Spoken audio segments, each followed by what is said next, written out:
नमस्कार विद्यार्थी मित्रांनो, आपण आजच्या व्हिडिओमध्ये क्लास 10 वर्ग 10वीचा पहिला थेरम बेसिक प्रोपोर्शनॅलिटी थेरम हा आपण पाहणार आहोत. ओके, चला स्टेटमेंट काय बघा थेरमचं नेमकं.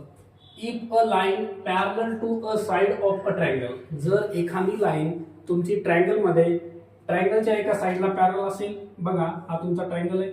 ओके, हा ट्रायंगल आहे एबीसी. ह्याच्यामध्ये समजा ही लाईन एल तुमची इथून पास करून चालली आहे, ही लाईन तुमची एल आहे. लाईन एल तुमची बीसी ला पॅरलल आहे. बरं का, काय दिले बघा. If a line parallel to side of a triangle, line ट्रायंगलच्या एका साइडला पॅरलल आहे. Intersect remaining side in a two distinct point, आणि हीच लाईन उरलेल्या दोन साइडला लाईन ए बी आणि एसी ह्या दोन साइडला, साइड ए बी आणि एसी ह्या दोन साइडला पी आणि क्यू, समजा आपण पॉइंट टाकूया पी आणि क्यू ह्या दोन पॉइंट मध्ये इंटरसेक्ट करून जाते. ओके, चला तर पुढे काय दिले. Then the line divide the side in the same proportion, तर ही लाईन साइड ए बी आणि एसी ला सेम प्रपोर्शन मध्ये डिवाइड करते. ओके, हे आपल्याला इथं प्रूव्ह करायचं. आपल्याला दिलेला डाटा काय आहे. एक लाईन ट्रायंगलच्या बेसला पॅरलल आहे आणि हीच लाईन उरलेल्या दोन साइडला दोन डिफरंट पॉइंट मध्ये इंटरसेक्ट करून जाते. तर ही लाईन ह्या ए बी आणि एसी ला सेम प्रपोर्शन मध्ये डिवाइड करते. ओके, चला बघा याच्यातला आता गिवन डाटा आपल्याला दिलंय काय ते इथं आपण पहिले लिहिणार आहोत. ओके, चला इथं काय दिसत आहे. आपल्याला दिसत आहे की एक ट्रायंगल आहे, त्याच्यामध्ये लाईन एल बीसी साइडला पॅरलल आहे. ओके, चला लिहून घेऊ आपण. In a triangle A B C, in a triangle A B C, triangle A B C मध्ये line L parallel to side B C, parallel to B C. Okay, हा तुमचा गिवन डाटा आहे. अजून इथं आपल्याला असं पण लिहिता येईल की line L intersect A B आणि A C at a point P आणि क्यू. ओके, चला लिहून घेऊ आपण. Line L intersect A B and A C, A B and A C at a point P and Q. Okay, चला आता याच्यामध्ये आपल्याला प्रूफ काय करायचं बघा. टू प्रूफ इथं एक रेशो तयार व्हायला आहे. कुणाचा? साइडचा. ही जी साइड आहे ए बी, ह्या ए बीचा एपीपीबी इथं जो रेशो तयार व्हायला तो तुमचा आहे एपी अपॉन मध्ये पीबी इक्वल टू इकडची साइड ए क्यू अपॉन मध्ये क्यूसी. ओके, तर हे रेशो आपल्याला प्रूफ करायचं आहे. ओके, चला कन्स्ट्रक्शन करायचं आपल्याला. ह्याच्यामध्ये आपल्याला कन्स्ट्रक्शन करायचंय. हे बीक्यू जॉईन करायचं आहे. त्याच्यानंतर सीपी हा पण आपल्याला जॉईन करायचा, सीपी पण जॉईन करायचा. ओके, तर हे आणि हे तुमचं कन्स्ट्रक्शन मध्ये असं जॉईन बघा. कन्स्ट्रक्शन मध्ये join BQ and PC, join BQ and CP, हे झालं तुमचं कन्स्ट्रक्शन. ओके, चला आता याचा आपण प्रूफ बघूया. प्रूफ मध्ये बघा काय करायचं. तर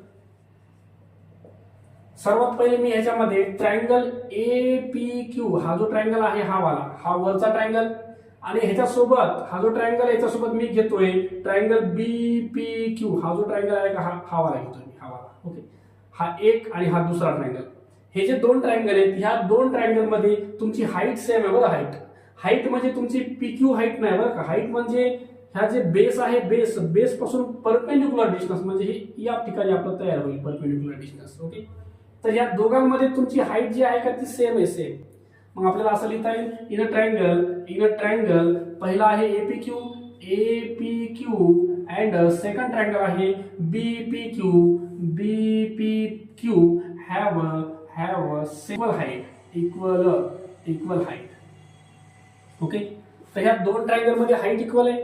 जर आपण ह्याच्या अगोदर दोन ट्रायंगलच्या एरियाचा रेशो बघितला, त्याच्यामध्ये हाईट इक्वल असेल तर बेसच्या प्रपोर्शन मध्ये एरिया येतो, आणि बेस इक्वल असेल तर हाईटच्या प्रपोर्शन मध्ये एरिया येतो. तर या ठिकाणी तुमची हाईट इक्वल आहे तर तुमचा एरियाचा रेशो, तर therefore area of a triangle A P Q upon मध्ये area of a triangle B P Q, हा जो एरियाचा रेशो आहे तो इक्वल यायला आहे तुमचा बेसच्या प्रपोर्शन. कारण इथं हाईट इक्वल आहे तर बेस याचा एपी आहे, ह्या ट्रायंगलचा बेस एपी, आणि जो दुसरा ट्रायंगल आहे बीपी क्यू त्याचा बेस आहे तुमचा पीबी. ओके, बघा ह्या दोन ट्रायंगल मध्ये हाईट इक्वल होती तर त्यांच्या एरियाचा रेशो इक्वल टू बेसच्या प्रोपोर्शन आला. ओके, याला नंबर 1 देऊन टाकू आपण. तसंच आपण आता दुसरे ट्रायंगल बघणार आहोत. ट्रायंगल आपल्याला बघायचा होता इकडचा एक एपीक्यू राहणार आहे कॉमन इन अ ट्रायंगल एपीक्यू आणि त्याच्यासोबत पार्टनर असणार आहे सीक्यूपी. हा जो ट्रायंगल आहे सीक्यूपी हा दुसऱ्यावाला. ओके, तर ह्या दोघांमध्ये सुद्धा तुमची हाईट इक्वल आहे आणि हाईट इक्वल असेल तर यांच्या एरियाचा रेशो हा बेसच्या ह्या दोघांमध्ये सुद्धा हाईट इक्वल आहे. तर हाईट इक्वल असेल तर यांचा रेशो सुद्धा बेसच्या प्रोपोर्शन येणार आहे. तर आपल्याला लिहिता येईल in triangle APQ and triangle CQP have equal height. Okay, दोघांची पण हाईट इक्वल आहे. मग म्हणता येईल therefore area of a triangle APQ upon मध्ये area of a triangle CQP या दोघांचा रेशो हा इक्वल टू बेसच्या प्रोपोर्शन. ह्याचा बेस आहे तुमचा एक्यू. बघा इकडच्या साईडला आपल्याला बेस एक्यू पण घेता येतो. इकडचा एपी घेतला तर इकडून आपण ह्याला एक्यू ला सुद्धा बेस म्हणू शकतो. हा बेस आहे आणि सीक्यूपी मध्ये तुमचा बेस क्यूसी आहे. एक्यू अपॉन मध्ये क्यूसी हे नंबर तुमचं 2चं स्टेटमेंट असेल. ओके, आता आपल्याला याच्यामध्ये प्रूफ काय करायचंय, आपल्याला हे एपीपीबी आणि एक्यूक्यूसी यांना इक्वल दाखवायचंय. एपीपीबी आणि एक्यूक्यूसी ह्या दोघांना इक्वल दाखवायचे. ओके, तर हे जे स्टेटमेंट नंबर 1 आणि 2 आहे ह्या दोघांची आपल्याला राईट साइड जी आहे का उजवी बाजू जी आहे ती आपल्याला इक्वल दाखवायची आहे. पण ही बाजू इक्वल दाखवण्यासाठी ह्या दोन्ही स्टेटमेंटची जी डावी बाजू आहे लेफ्ट हँड साइड ही साइड आणि ही साइड इक्वल असायला हवी. आता इथे इक्वल आहे का बघा. ह्याच्यामध्ये तुमचं एपीक्यू वरचा जो ट्रायंगल आहे तो तर कॉमनच आहे. राहिलं तुमच्याकडं खालचं बीपीक्यू आणि इथला सीक्यूपी ह्या दोन ट्रायंगलला इक्वल दाखवायचे. कळलं का? बीपीक्यू आणि सीक्यूपी या दोघांना इक्वल दाखवायचे. तर हा जो ट्रायंगल आहे ट्रायंगल बीपीक्यू हा ट्रायंगल आणि ट्रायंगल सीक्यूपी हा ट्रायंगल, हे जे दोन ट्रायंगल आहेत ह्या दोघांचा बेस जो आहे बेस तो कॉमन आहे बरं का, पीक्यू. बघा हा जो ट्रायंगल आहे बीपीक्यू ह्याचा बेस आपण बघितला पीक्यू पकडला. दुसरा ट्रायंगल सीक्यूपी ह्याचा बेस पकडला हा पण पीक्यू आहे. कळलं का? ह्याच्यामध्ये बेस कॉमन आहे आणि ह्या दोघांची पण हाईट जी आहे का, हाईट म्हणजे बेसला असणारं परपेंडिक्युलर डिस्टन्स, हे जे डिस्टन्स आहे हे पण तुमचं कॉमन आहे. दोघांमध्ये बेस आणि हाईट इक्वल आहे. आणि जर दोन ट्रायंगल मध्ये बेस आणि हाईट इक्वल असेल तर त्या दोन्ही पण ट्रायंगलच्या एरियाचा रेशो 1:1 म्हणजे दोन्ही ट्रायंगल तुमचे कसे असतात, एरियाला इक्वल असतात रेशो मध्ये. ओके, तर असं म्हणता येईल आपल्याला इन अ ट्रायंगल बीपीक्यू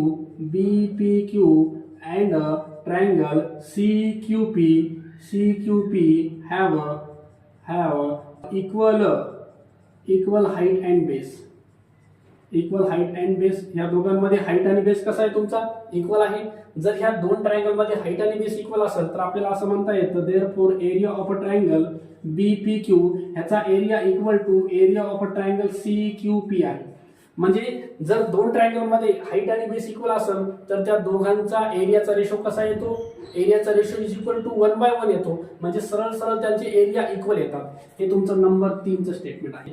1, 2 आणि 3 वरून आपल्याला पहिली यांची लेफ्ट हँड साइड इक्वल दाखवायची. बघा from first, second and third वरून आपल्याला असं म्हणता येतं की area of triangle APQ upon area of triangle BPQ हा इक्वल येतो area of triangle APQ upon area of triangle CQP सोबत. ओके, बघा स्टेटमेंट 1 आणि 2 ह्या दोघांची जी लेफ्ट हँड साइड आहे ही लेफ्ट हँड साइड आणि ही लेफ्ट हँड साइड आपल्याला इक्वल घेता येते. ह्याच्यामध्ये न्यूमरेटर एपीक्यू सेम आहे, हे दोन ट्रायंगल सेम आहेत. खालचा जो आहे बीपीक्यू आणि सीक्यूपी ते आपण ह्या नंबर 3 मध्ये इक्वल दाखवलेत. कळलं का? जर हे दोघं इक्वल असतील आणि ह्यांची वरची बाजू पण इक्वल असतील तर स्टेटमेंट आणि 2 ची लेफ्ट हँड साइड आपल्याला इक्वल लिहिता येते. ओके, आता ह्यांची लेफ्ट हँड साइड आपण इक्वल घेतलीये तर यांची राईट हँड साइड कशी असणार, इक्वल असणारच आहे. तर आपल्याला डायरेक्ट लिहिता येतं देअरफॉर एपी अपॉन मध्ये पीबी इज इक्वल टू, बघा AP PB is equal to AQ upon मध्ये क्यूसी. रिझल्ट टाका फ्रॉम फर्स्ट अँड सेकंड वरून. ओके,